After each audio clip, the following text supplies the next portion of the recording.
Jealous SIL tried to poison me at my husband's party after we announced my pregnancy. But it backfired horribly and now she's facing jail time while also getting divorced. I, 28F, never thought I'd be writing a post like this, but here we are. Buckle up, because this is going to be a wild ride. My husband Jake, 30M, and I have been married for 3 years now. We've always wanted kids, but decided to wait until we were financially stable and had traveled a bit. My sister-in-law, Emma, 32F, has been married to Jake's brother, Tom, 34M, for 5 years. They've been trying to have a baby for the past 3 years with no luck. Emma has always been a bit intense. She's the type who needs to be the center of attention at all times. When Jake and I got married, she tried to upstage us by announcing her own pregnancy at our wedding reception. Unfortunately, she miscarried a few weeks later. It was a terrible situation all around, and while I felt awful for her loss, I couldn't help but be a little upset about her hijacking our special day. Fast forward to last month. Jake and I found out we were expecting. We were over the moon and couldn't wait to share the news with our families. Jake's parents decided to throw a big family dinner to celebrate his recent promotion at work, so we thought it would be the perfect opportunity to announce our pregnancy. The night of the party arrived, and everything seemed to be going well. Emma was being uncharacteristically nice to me, even offering to get me drinks from the bar. I politely declined, saying I wasn't feeling well. She insisted on at least getting me some water, and I agreed, thinking nothing of it. When it came time for the toast, Jake and I stood up. He talked about his promotion, thanked everyone for their support, and then squeezed my hand. That was my cue. With a huge smile, I said, and we have one more piece of news to share. I'm pregnant. The room erupted in cheers and congratulations. Jake's parents were ecstatic about becoming grandparents. Tom looked genuinely happy for us. But Emma. Oh, Emma. Her face turned an alarming shade of red, and she stormed out of the room. I didn't have much time to dwell on Emma's reaction because suddenly, I wasn't feeling well at all. My stomach was cramping, and I felt dizzy. I excused myself to the bathroom, thinking maybe it was just morning sickness hitting at an inconvenient time. As I splashed some water on my face, I heard a commotion outside. I opened the door to find Emma and Tom in a heated argument. Emma was yelling, "It should have been me. I deserve this more than her." Tom looked horrified. "Emma, what did you do?" That's when I noticed the empty packet in Emma's hand. It was some kind of herbal supplement, but the warning label clearly stated it wasn't safe for pregnant women. The realization hit me like a ton of bricks. Emma had tried to spike my drink with something that could harm my baby. I must have made a sound because they both turned to look at me. Emma's face went from anger to shock to fear in a matter of seconds. Tom immediately called for Jake and dialed 911. The next few hours were a blur. I was rushed to the hospital, where they ran tests and monitored the baby. Jake was by my side the whole time, alternating between concern for me and fury at Emma. Thankfully, the doctors were able to counteract the effects of the herb quickly. Our baby was safe, and I was going to be okay. The relief we felt was indescribable. While I was recovering in the hospital, all hell broke loose back at the party.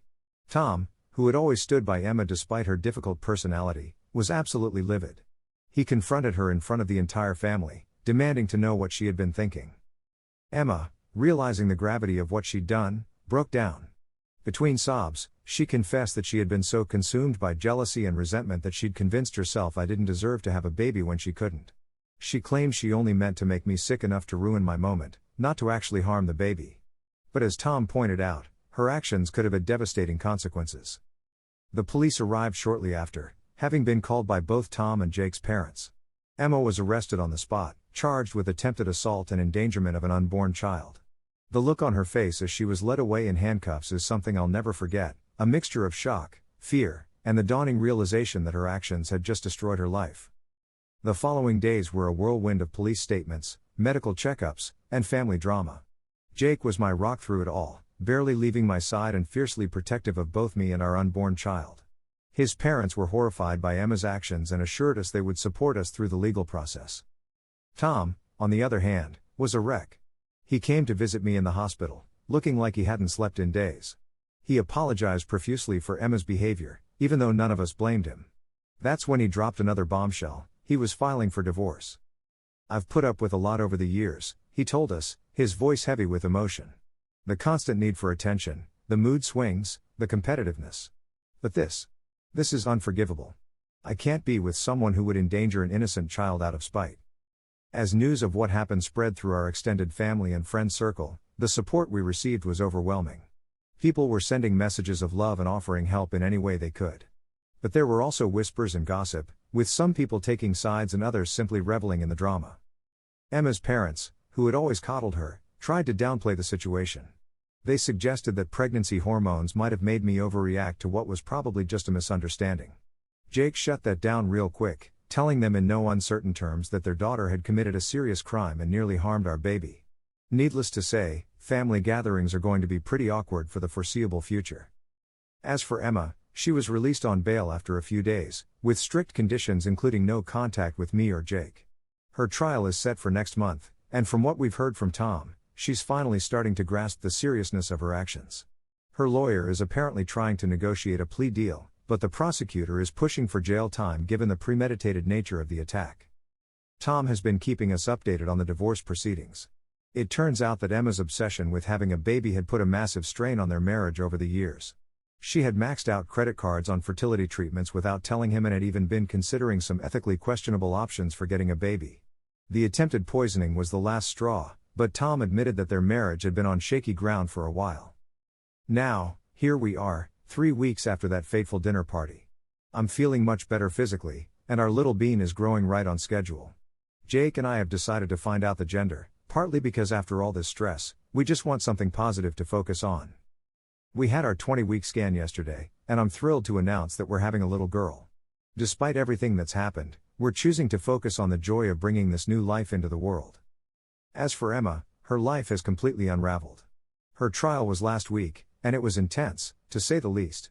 Jake and I had to testify, which was emotionally draining. Reliving that night and facing Emma in court was one of the hardest things I've ever done.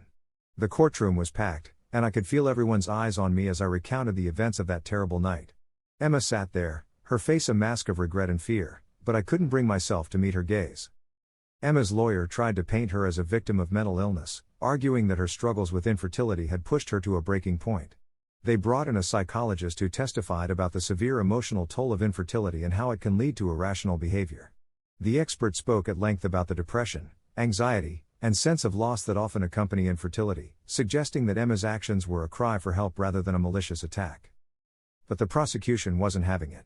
They pointed out the premeditated nature of Emma's actions, how she had researched harmful herbs, purchased them in advance, and deliberately tried to deceive me into consuming them. They argued that regardless of her emotional state, she had made a conscious decision to put my baby at risk.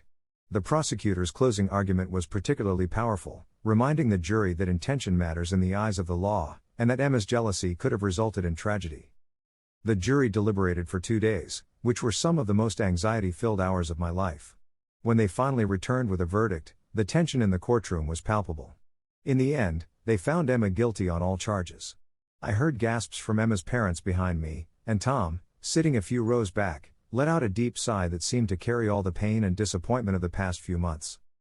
The judge, while acknowledging the mental health aspect, stated that the potential harm to an unborn child couldn't be overlooked. He spoke at length about the sanctity of life and the duty we all have to protect the most vulnerable among us. Emma was sentenced to 18 months in prison, with mandatory counseling and 5 years of probation after release. The judge also ordered her to pay for all my medical expenses related to the incident. Watching Emma being led away after the sentencing was surreal. She looked back at her parents, then at Tom, and finally at Jake and me. Her eyes were filled with tears, and for a moment, I saw a glimmer of the sister-in-law I once knew. Part of me felt vindicated, but another part just felt sad. This woman, who was once family, had destroyed her life because she couldn't handle someone else's happiness. The aftermath of the trial brought a whirlwind of emotions and changes. Tom's divorce from Emma was finalized last month. He's been in therapy, trying to process everything that happened and figure out how he missed the signs of Emma's instability. He's been an incredible support to Jake and me throughout this ordeal, and I think helping us is his way of trying to make amends for Emma's actions, even though we've told him repeatedly that he's not responsible for what she did. Tom has been spending a lot of time with us lately, helping to set up the nursery and just being there as we navigate this new reality. He confided in us that he's thinking of moving away for a fresh start, which we completely understand. It's bittersweet, we'll miss him, but we know he needs to heal and find his own path. Jake's parents have been absolute saints through all of this. They've rallied around us, helping with everything from accompanying us to doctor's appointments to starting to set up the nursery. Jake's mom confided in me that she feels partly responsible, wondering if they had somehow failed in raising Emma. We've assured her that Emma's actions were her own choice, but I know they're still struggling with guilt. They've started attending family therapy sessions to work through their feelings and learn how to move forward as a family. The extended family has been divided in their reactions. Some have been incredibly supportive, while others seem to think we should forgive Emma and try to mend fences. It's led to some heated arguments and strained relationships. Jake and I have had to set firm boundaries, making it clear that while we don't expect everyone to cut ties with Emma, we're not ready to have her in our lives again, if ever. As for me, I'm now 28 weeks pregnant, and despite the rocky start, this pregnancy has been a journey of healing and hope. Every kick from our little girl reminds me of how close we came to losing her, and how fortunate we are that everything turned out okay. I've developed a deeper appreciation for the miracle of life growing inside me, and I find myself talking to my bump more and more, promising our daughter a life filled with love and security. Jake and I have decided to name our daughter Lily Hope, Lily because we both love the name, and Hope because she represents our hope for a brighter future after all the darkness we've been through. Choosing her name felt like a small act of defiance against the negativity we've faced, a way of reclaiming our joy and looking toward the future. We've also started attending a support group for families affected by crime.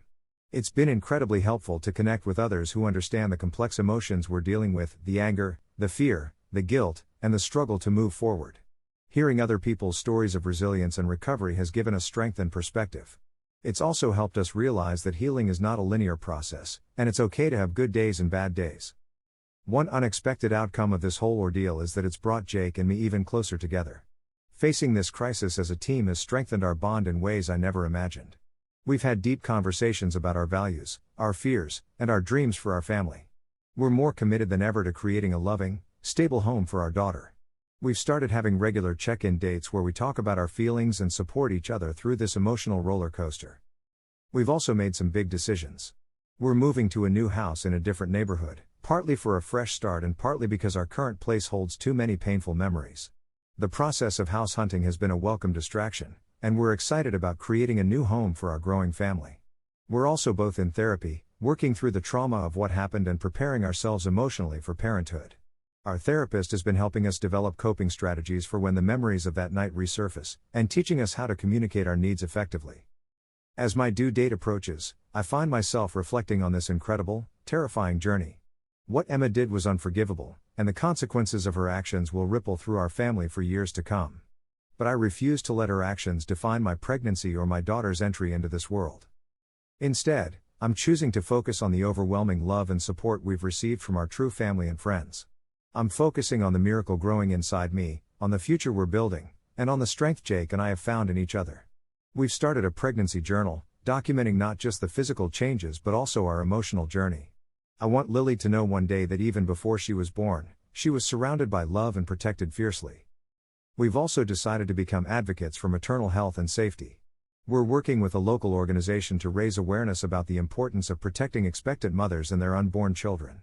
It feels good to channel our experience into something positive that might help others. To anyone out there who might be struggling with infertility or jealousy, please seek help. Your pain is valid, but it doesn't give you the right to harm others. And to those who might be facing their own family crises, remember that you're stronger than you know.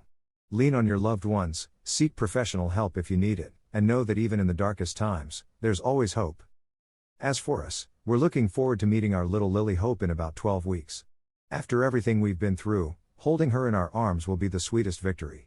We don't know what the future holds, but we're ready to face it together, as a family. We're planning a small, intimate baby shower next month, surrounding ourselves with the people who have stood by us through this ordeal. It feels like a celebration not just of our baby, but of the strength of true family bonds. Jake and I have also started discussing our parenting philosophies, determined to raise Lily with a strong sense of empathy and resilience. We want her to know her worth, to stand up for herself and others, and to understand that while life can be challenging, love and family can see you through the darkest times. As I sit here, feeling Lily's gentle kicks and watching Jake put the finishing touches on her crib, I'm filled with a sense of peace and anticipation. Our journey to parenthood has been far from what we expected, but it's taught us invaluable lessons about love, forgiveness, and the power of unity in the face of adversity. Whatever challenges lie ahead, we'll face them together, with hope in our hearts and love as our guide.